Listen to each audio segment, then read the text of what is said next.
Good evening, viewers, and welcome back to Shivery 3 Chilling Tales of Horror. In our final episode, we'll share with you the 3 stories our ghouls found scariest. So if you're brave enough, have a listen. Our first story this evening is all about creepy shadow. I pull myself out of bed as my alarm blares and hit it repeatedly until the wretched sound ceases. I make my way to the mirror and stare at my reflection. My auburn hair is in tangles, and my shirt with the words, "It's Hannah's 12th birthday," emblazoned across it, is hanging to my mid-thighs, layered over my favorite pair of black plaid pajama pants. I yawn loudly. Oh, thank God it's Sunday, I think. All I have to do today is go to temple, and hopefully that won't take too long. After I change, get ready, and put on a little makeup, I head downstairs. Hurry, we're gonna be late. My dad calls. He doesn't realize when I mutter, "as usual," under my breath. I don't think my family has been early or even on time for synagogue since the very first time I went. I was only 4 years old then, and now I'm 12. My mom, dad, 16-year-old sister, and I hustled to get out of the door, and 2 minutes later, we're on our way, heading for the synagogue across town, when something a little strange happens.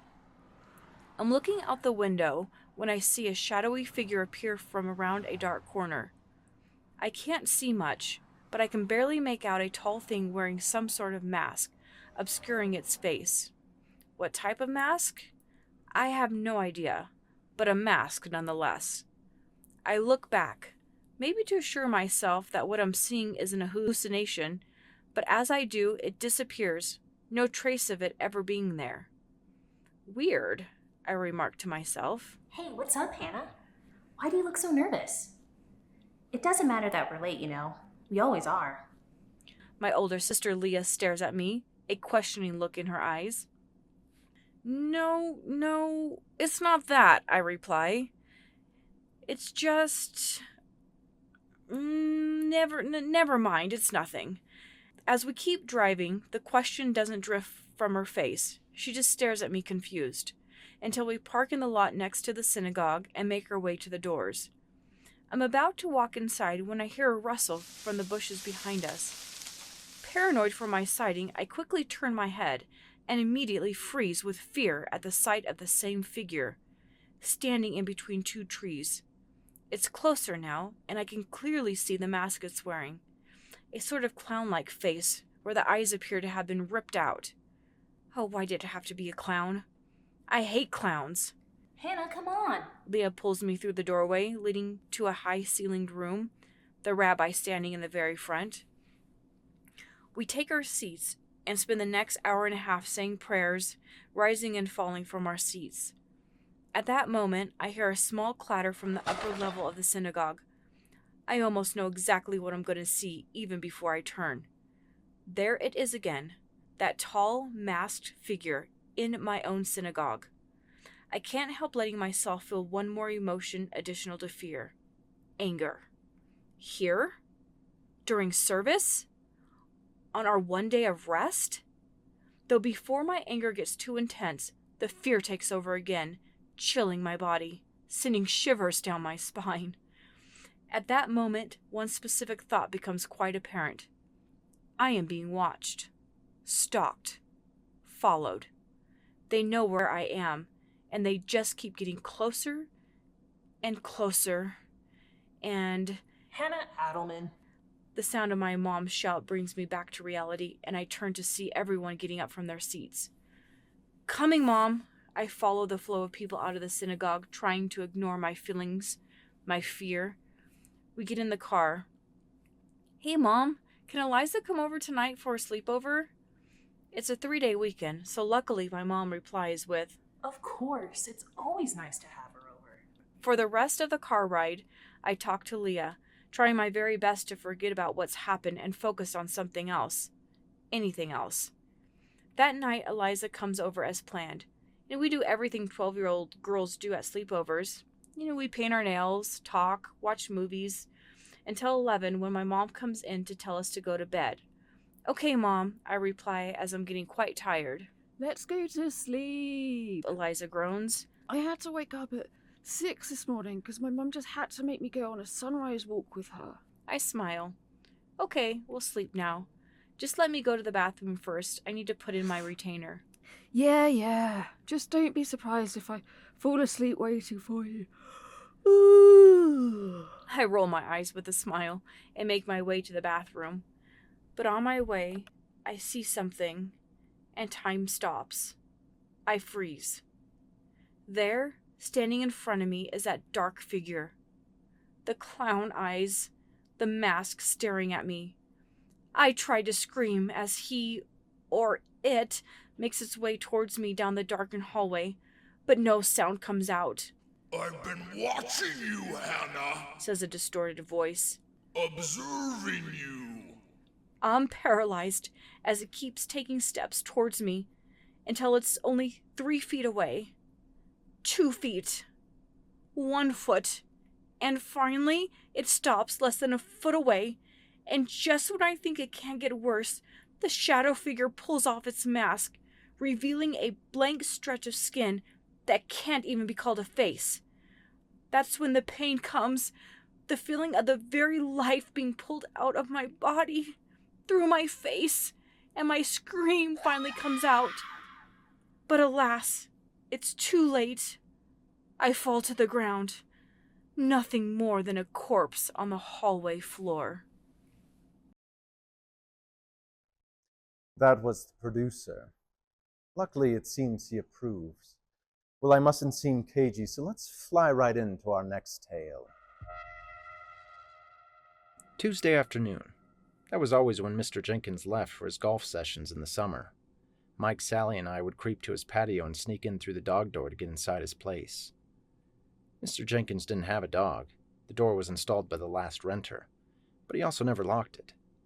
It was always a risk, hoping he didn't forget a club or need one last-minute item from the house, but we'd always gotten away with it.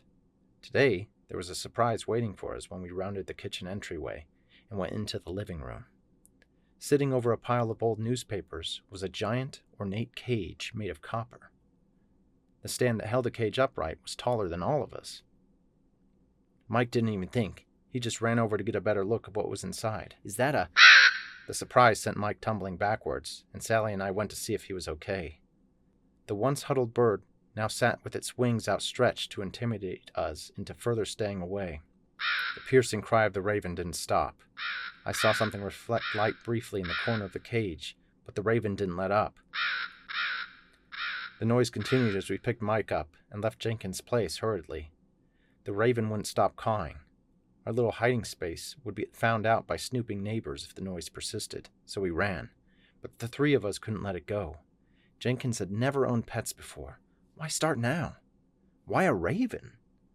And when did he get the cage in there? My parents would have seen him moving that in there, but if they did, they didn't say anything. And since it was summer and a Friday night, I asked my parents if Sally and Mike could sleep over. We got luckier than expected. My parents said yes, and they ordered pizza. As my mom and dad sat down with the pizza boxes, my curiosity got the better of me. "Have you seen Mr. Jenkins move anything next door lately?" Mom bit into the pepperoni slice like she didn't hear me, but Dad side-eyed my question with one of his own. Why? You haven't been playing rear window with the neighbor, have you? Sally and Mike chime in with a united No. I look over to them with a very withering thanks. Dad looks even more skeptical now. He nudges Mom's shoulder with his pizza-free hand. Oh, sure. He was moving that rolled-up carpet around 4 a.m., but I haven't noticed much else. Mom tags in to keep the joke going. Yeah, where did that girlfriend of his go anyway? Haven't seen her in days. They share a laugh while the three of us sit stone-faced. Sally rolls her eyes. "May we take the pizza to my room?" We watched a scary movie with Mom and Dad, but they seemed more creeped out by it than us. They asked if we wanted to stay up longer, but it was already midnight, and we needed to be in bed quickly for the charade to work. Mike, Sally, and I said our goodbyes and went through the routine of getting ready for bed, mostly to fool my parents. I got cold feet the closer we were sneaking back into Jenkins' place. What if we just went back tomorrow afternoon, like usual? Sally and Mike shook their heads. Mike said, "It has to be tonight. He's still out of the house." Which is weird. Sally interjected. "It's true, Mr. Jenkins never came home today. which only weirded me out more. He should have come home around 6. But there was no sight of him. "Come on," Mike said. "What if he's moving?" I shrugged my disagreement. We might never get to see what's going on otherwise. Finally, I relented. "Okay, but we do it stealthily." The dew of the grass made crawling in our pajamas awkward, but not enough for us to accidentally trip the motion-like Jenkins stationed between my house and his. Mike tried to enter the dog door, but I grabbed his shoulder. I snatched a rock from the landscaping and sent it clattering across the kitchen linoleum. Not a peep. The 3 of us crawled through and let our eyes adjust to the dark. All of Jenkins' shades were open, so we couldn't turn on any lights. Immediately, something was off. The cage was not in the same place. At first, we thought we couldn't see it, but we searched the living room on hands and knees to no avail. Mike whispered, "Should we try upstairs?" I gulped audibly. Sally is the level-headed one in our group. Surely she would call it quits. I was always the first to quit when things got scary, and it looked like tonight would be no different. Sally nodded in the affirmative, and Mike bounded upstairs. Sally followed quickly behind. I crept, but the floorboards creaked with each step. Mike and Sally stood frozen in the expanse of Jenkins' bedroom. No TV, no furniture, just a cage in its new home. How did it get there? The raven stared menacingly. There were no loud calls from earlier, just eerie silence. A gleam caught my eye. The raven had something in its beak. Mike and Sally still hadn't moved. I edged past them and closer to the raven's cage in the center of the room. The glint of white flashed again from its beak. I didn't know why my friend stopped moving, but I felt compelled to be closer to the bird. I stood right in front of the cage, and the raven cocked its head at me, dropping the item it held. My hand trembled as I opened the cage door. The raven stood idly by, watching me approach its gift. I leaned closer, and I see the tiny marble was, in fact, an eye. I heard my name called from behind, but it was too late. A spell came over me, sending waves of cold nausea, and I closed my eyes to gather myself. I went to clutch my head to make the pain stop, but my hands didn't respond. When I opened my eyes, I stared at my old body from inside the ornate cage as my hand shut the door on me. Mike clasped his mouth while Sally ran away downstairs. My body turned to Mike and leaped towards him. I wanted to scream, "Run!" Yet all I could muster was a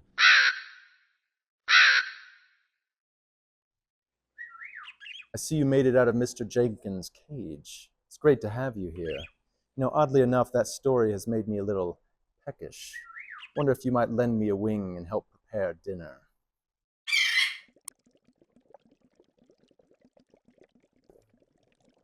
I can't stir 2 cauldrons at once, after all. Not with these nails. Well, we're brewing up one final story for you, and this is the panel of ghouls' favorite of the season. Enjoy. There was once a little girl named Mary. She was 8 years old. She and her mum went shopping, and Mary went to the toys. She had always loved dolls and stuffed animals, so she usually went to this aisle. She was looking up and down the aisle, and everything was the same. There were Barbies, Legos, and Star Wars toys. She was about to go back to her mum when something caught her eye. A doll. This doll was different. It looked like a doll that had been around for a long time. This was weird because the doll had no box and no other ones behind it. It looked as if it was just placed there by a stranger. Mary wanted it. She quickly took the doll and ran over to her mother. Please, please, please, can I get this doll? Her mother took one look at the doll and knew something was weird and different. But her mother said, Yes? not knowing what she was getting herself into. Back at home, Mary immediately started playing with her doll. It was evident to her mother that Mary loved it. Mary played with it for hours. She probably never would have stopped until her mother said it was time for dinner. Mary sat down at the dinner table and ate as quickly as she could. It was obvious she wanted to go back to her doll. What did you name it? Said her mum. Megan, Said Mary. Mary finished her dinner and went back into her room. The first thing Mary noticed was that Megan was not where Mary put her. She looked all around and found Megan in her bed. Mary started to get a little nervous. She mostly thought nothing of it until she saw the doll move. Then she ran out of her room and told her mum about the doll. Mary, you're just being paranoid. Plus, it's time for bed. Mary went in the middle of the room, and that's when she realised the doll was alive. Mary took the doll outside and put it in the trash. She felt a little safer, so she crawled into bed and went to sleep. When she woke up the next morning, she looked around. She looked in the kitchen, the living room, and the laundry room. When she went back to her room, there were little red footprints leading up to her door. Those weren't there before, she thought. She opened the door and saw the doll in the middle of her room yet again. The doll had something in her hand. Mary saw her throw it at her, and then everything started to hurt. Mary tried to scream, but she couldn't. She looked down at her legs. They were plastic, like Megan's. After a while, she had turned into a doll. And worst of all, Megan had taken Mary's human form. Who knows what bad things Megan will do? So whatever you do, do not pick out a doll that seems in any way weird. You may end up like Mary, or worse. Hey, that's my seat.